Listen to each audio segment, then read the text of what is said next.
हाय का welcome to Pakistani साथ reaction तो में। कैसे हैं आप सब। मेरा नाम मुजाद है। मेरा नाम नदीम। यार आज का वीडियो बहुत ही बड़ा होने वाला है भाई। आज हम रिएक्ट करने वाले हैं आखिर भारत में किस तरह से बनाए जाते हैं रिक्शाज और पाकिस्तान में किस तरह से बनाए जाते हैं रिक्शाज, क्योंकि यार ये गरीबों की सवारी है। रोज की जिंदगी में भाई सब लोगों को जरूरत पड़ती है, लोग इसको यूज करता है भाई तकरीबन हर मुल्क में यूज होता है तकरीबन देखा जाए तो। हाँ बिल्कुल वॉच करते हैं और भाई। पाकिस्तान में किस तरह बनते हैं और इंडिया में किस तरह बनते हैं ये देख ही पता चलेगा। सही का तो कौन ऑन करते हैं, 3 1 एंड स्टार्ट।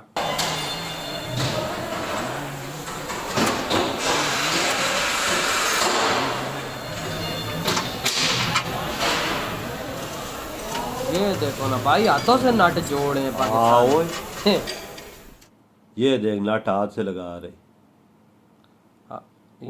ये क्या कर रहे हैं बे?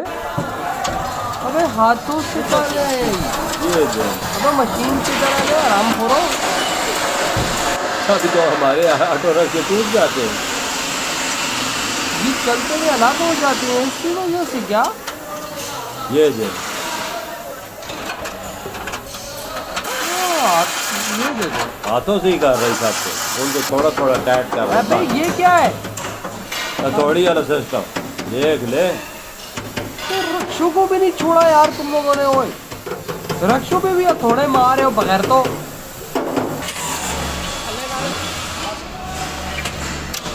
लो बस इधर भी थोड़ा इधर भी है थोड़ा।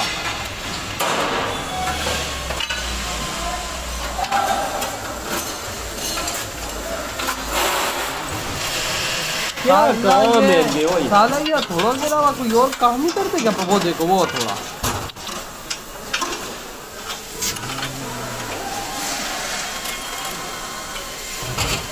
हर चीज हाथ से कर रहे हो यार। वही तो।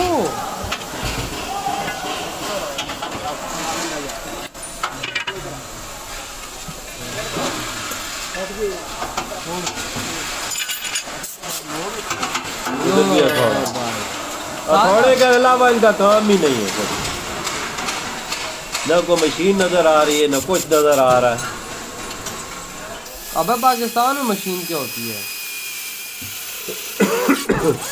अब यहाँ पर ये एक वो नट को पक्का करने के लिए एक मशीन यूज हो रही है। हाँ उधर देख चलो उधर हाथ से लगा रहे हैं।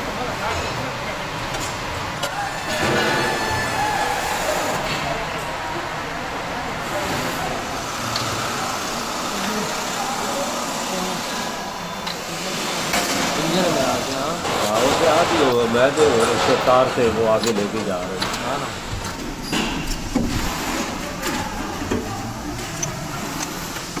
पाकिस्तान में क्या मैन्युफैक्चरिंग है साला, सारा माल बाहर से आता है। ये नट का श्रेय है।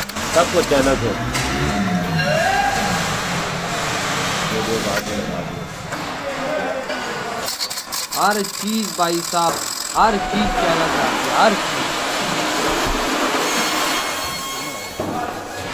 ये तो नट भी इधर नहीं बनाते तो। हाँ ना, नट भी तो बाहर से ही आते हैं। हाँ आगे जाएगा।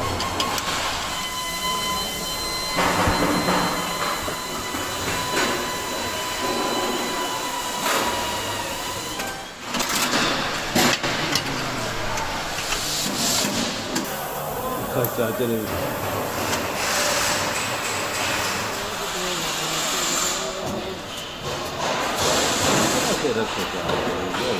देखो ना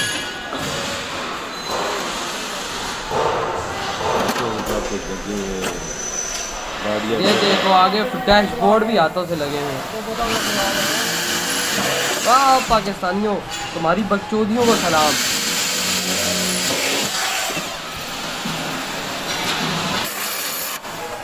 पाकिस्तानियों से बंदा क्या एक्सपेक्ट करे?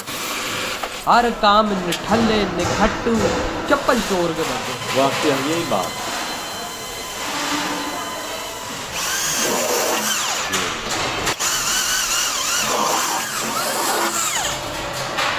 ये तो आते ही सुराख करते जा रहे हैं। हाँ ना। ना तो कुछ भी नहीं है।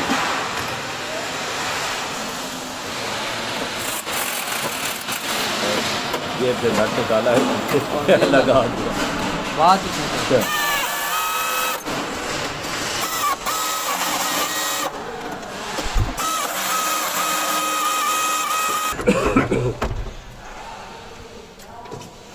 अच्छा हैंडल लगा रहे हैं भाई। देखो हैंडल पका लगावी।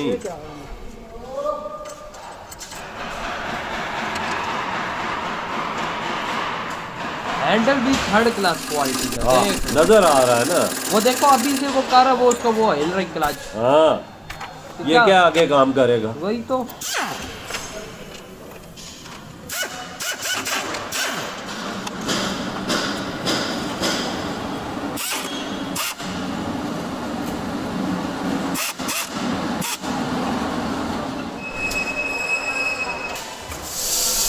तैयार डाल हो गई टंकियां तैयार।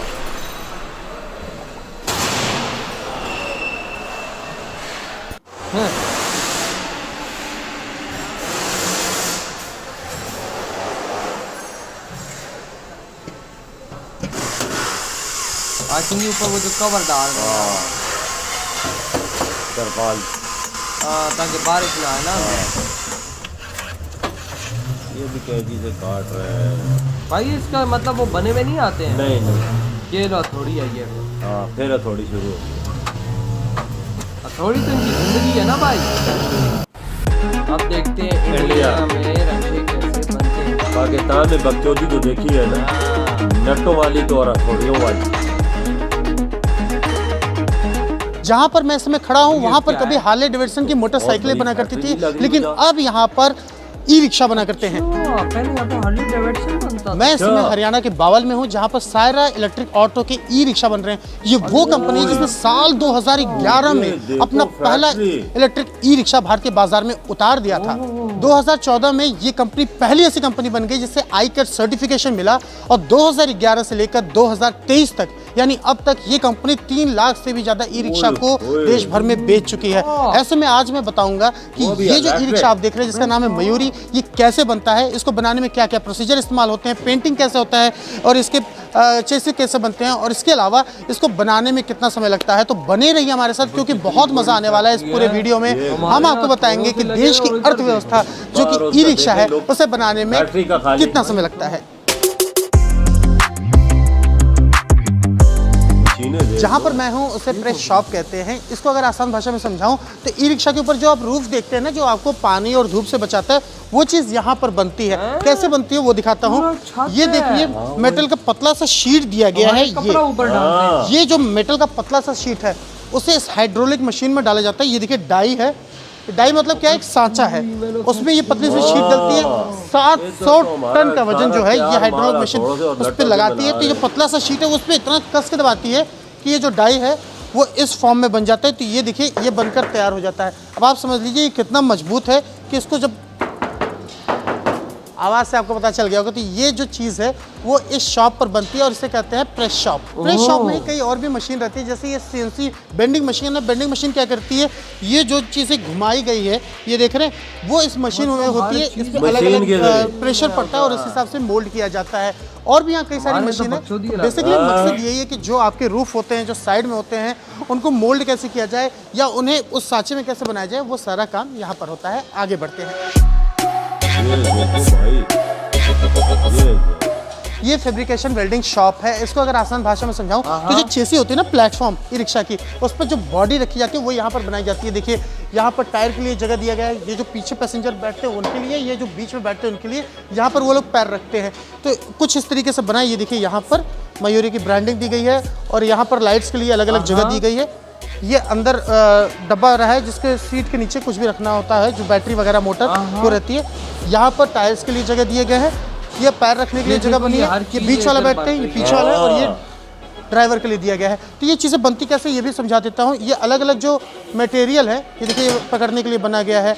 ये अलग अलग बॉक्स, इन सारी चीज़ों को वेल्डिंग करते हैं और वेल्डिंग करने के बाद जो बॉडी बनती है वही कुछ इस तरीके से। तो अगर आप इसको पास से अगर मैं दिखाऊंगा तो यहाँ पर वेल्डिंग के कई सारे निशान देखिए, अलग अलग चीज़ों को जोड़ा गया। ये यहाँ पर वेल्डिंग है, यहाँ पर वेल्डिंग दी गई है, ये वेल्डिंग दी गई है, यहाँ पर वेल्डिंग दी गई है। ओवरऑल अलग अलग चीज़ों को बनाते हैं और उसके बाद वेल्ड करके इसको रखते हैं और यही चीज़ बाद में जाके चेसी पर रखती है जिस पर आप बैठते हैं।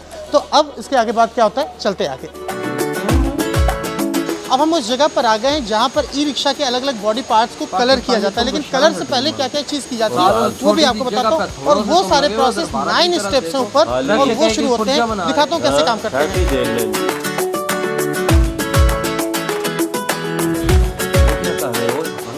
ऊपर आते वक्त मैंने ये पूरे प्रोसेस का पेज ले लिया ताकि आपको समझा सकूं। ये जो पहला कंटेनर है इसमें हो रहा है डिग्रीजिंग। डिग्रीजिंग का मतलब होता है जो भी ऑयल पार्ट लगे हैं बॉडी में उस ऑयल पार्ट को यहाँ पर रिमूव किया जाता है, यानी जो भी ऑयली तेल से जुड़ा हुआ जो भी चीज़ है बॉडी पे लगा उसको यहाँ पर हटाया जाता है केमिकल के जरिए। फिर उसको धोया जाता है। धोने के बाद वापस से इसको डी रस्टिंग की जाती है। डी रस्टिंग मतलब वो जो भी जंग लगे हों या भी जो भी रस्टिंग वस्टिंग हो पार्ट वहाँ पर इसे क्लीन किया जाता है। ये देखिए इस समय लगा हुआ मशीन इसके अंदर है, इसमें सारे बॉडी पार्ट लगे हुए 1 2 3 लगे, इसकी डी रस्टिंग हो रही है। इसके बाद वापस से इसे निकालकर पानी में धुला जाता है और उसके बाद फिर आगे एक बार पानी में धुला जाता है। ये सरफेस एक्टिव है। ये क्या करता है, ये जो बॉडी पार्ट है उसको और एक्टिव कर देता है। सरफेस एक्टिव के बाद ये हो रहा है फॉस्फेटिंग।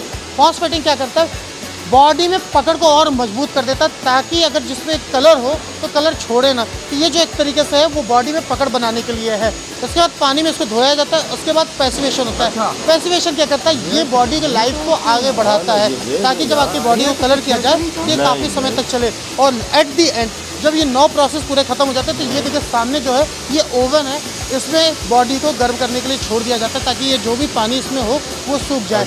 ओवरऑल जो यहाँ पर 90 मिनट का प्रोसेस है, पर अगर ओवन को डबल कर दिया गया बर्नर को कि 45-47 मिनट लगते हैं। सूखने के बाद वापस से बॉडी को यहाँ पर रख दिया जाता है जहाँ पर कुछ देर बॉडी लगी रहती है। तो फाइनली अब ई रिक्शा को कलर कोटिंग के लिए आगे भेजा जाता है और अब ये फाइनली टायर लगने के लिए तैयार हो चुका है। व्हील्स में टायर लगते हुए आपने देख लिया। अब टायर को वापस से यहाँ पर रियर एक्सल में लगाया जा रहा है और ये देखिए यहाँ पर इसकी शुरुआत हो गई है। ये पीछे टायर लग रहे हैं। ये जो एरिया है जो आपका हैंडल बार होता है उसमें यहाँ पर शॉकर लगाए जा रहे हैं और ये जो पूरा प्रोसीजर है वही है। यहाँ पर अब लगाया जाएगा चेसी नंबर। तो चेसी नंबर सबसे इंपॉर्टेंट चीज़ है किसी भी गाड़ी के लिए। आपकी वारंटी गारंटी जो भी चीज़ डिपेंड करती है वो चेसी नंबर पे करती है, इवन इंश्योरेंस भी। तो मशीन के जरिए यहाँ पर चेसी नंबर लिखा जा रहा है।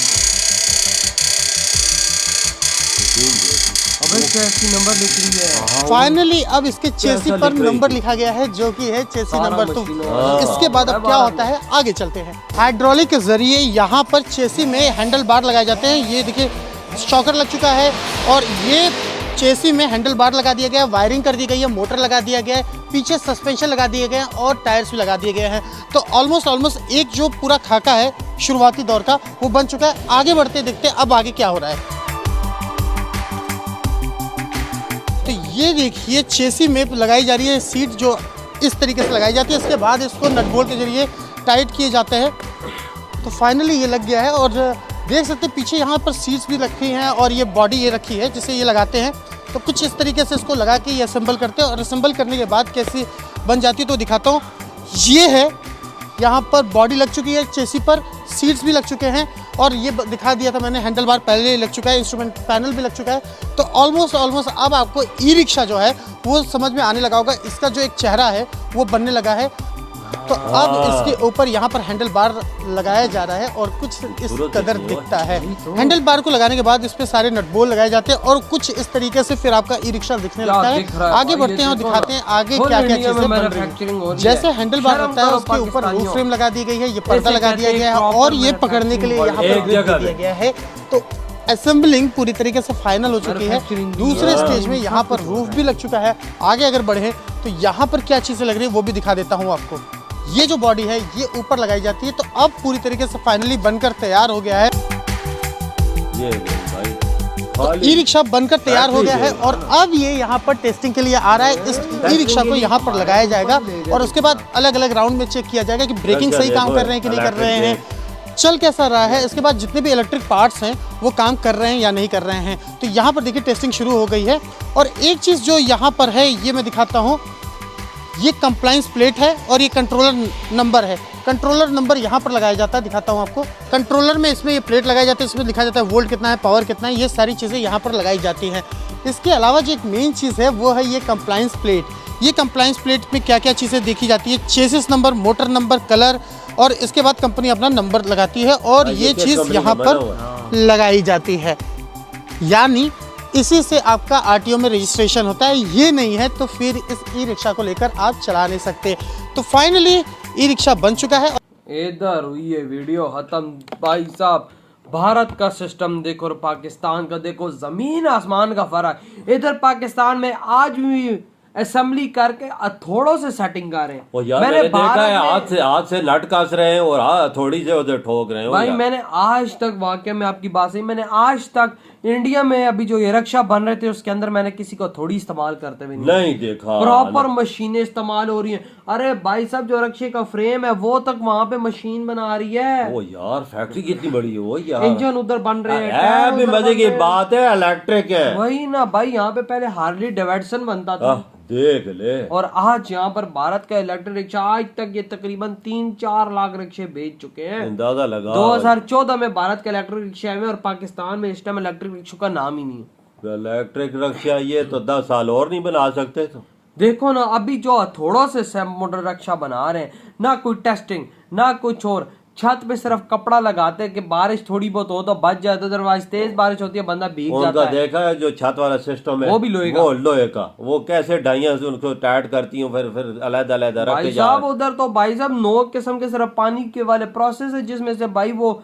रस्टिंग हटती है, धुलता है, सब कुछ प्रोसेस। पाकिस्तान में तो ऐसा काम नहीं हो रहा। उधर मैंने एक जगह भी नहीं देखा कि थोड़ी इस्तेमाल की हो। तुम्हारे यार स्टैंडर्ड वाली चीजें वहां पे यूज कर, और ये पाकिस्तानी गधे भाई पाकिस्तानी जनता का फुद्दू काटने में लगे हुए हैं। ये देख लो यार, छत भी प्लास्टिक का, सब कुछ प्लास्टिक का। हमारे यहाँ तो भाई सारा प्लास्टिक है। और मिलता भी ये 6-7 लाख का है। हाँ पाकिस्तान में तो इतने है भाई साहब। इंडिया में ये रक्षा कितने का कॉमन में बताना यार। है भी इलेक्ट्रिक वो भी इलेक्ट्रिक भाई साहब, पेट्रोल का खर्चा ही नहीं, फ्री चलाओ फ्री भाई। ये किस्म का यार वो तो रक्षे वजह इलेक्ट्रिक कैसे बना लेते हो। मैं वो देखो ना कैसे बना रहे हैं, फुल एक एक चीज, एक एक पुर्जा भाई, एक एक चीज इस टाइम भारत के अंदर मैन्युफैक्चर हो रही है। ये छोटी सी जगह पे रक्षे बना रहे हैं, उधर फैक्ट्री पूरी भाई वो फैक्ट्री आप देखो ना कि दिमाग हिल गया। उधर पहले क्या बनता था वो हार्ली डेविडसन। हाँ अंदाजा लगा। आप वो तो रक्षे बन रहे हैं भाई देख लो। तो भाई आपकी क्या थॉट है इस कंपैरिजन पर? इधर ही बैठो तुम। तो बाय।